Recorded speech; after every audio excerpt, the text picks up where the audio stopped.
Well, first of all, the first evaluation images came in the middle of the night, but the team all came in and we gathered and we evaluated whether the camera was working well enough for us to proceed on with the alignment.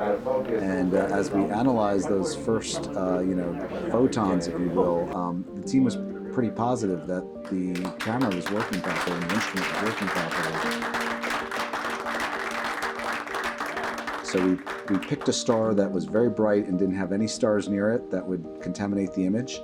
We know that the primary mirror segments aren't aligned, so they actually act like 18 separate telescopes, and we expect to see 18 separate images, one for each mirror, that are a little bit blurry at this point because we haven't aligned or focused anything. And so we pointed at a bright star and we made a mosaic. We actually took the near-infrared camera and we took images in different parts of the sky, and then we looked for the 18 spots from the 18 different telescopes, if you will. And we were very excited to find them. And the 18 spots were actually fairly close to each other. So really everything was very close to what was predicted. We've identified which of the 18 spots is which mirror. At this point, we even know which ones are from the wings. And it turns out one of the wings, you can actually see those 3 spots are a little farther over. And that's sort of what we expected. So we've identified all 18 spots, and the next step is to make an array of them. And then we're ready to start what we call global alignment, which is when each of those 18 spots will start to be aligned and focused.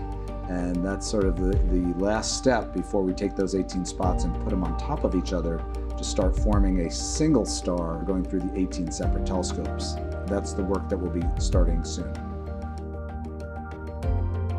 We also took a selfie of the primary mirror. We took an image of the primary mirror, and that helps us understand the alignment of the telescope, especially the primary mirror, to the camera itself and the instruments. There's actually a special lens in the near-infrared camera that you can put in, and it allows you to take a picture of the primary mirror itself.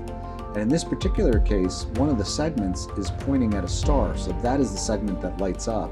But you can see the outline through the shadows of all 18 segments, and you also can see the outline of what's inside of the instrument itself, and we can see how well that primary mirror in the telescope is aligned to the instrument. And that gives us some initial confidence that the alignment looks good, and that's a good starting point for doing the alignment of the telescope. We have now gotten some data looking through focus, and we've been able to see that we don't see any surprises in the shapes of the mirrors that we're looking at. So far so good, but we do have a long way to go.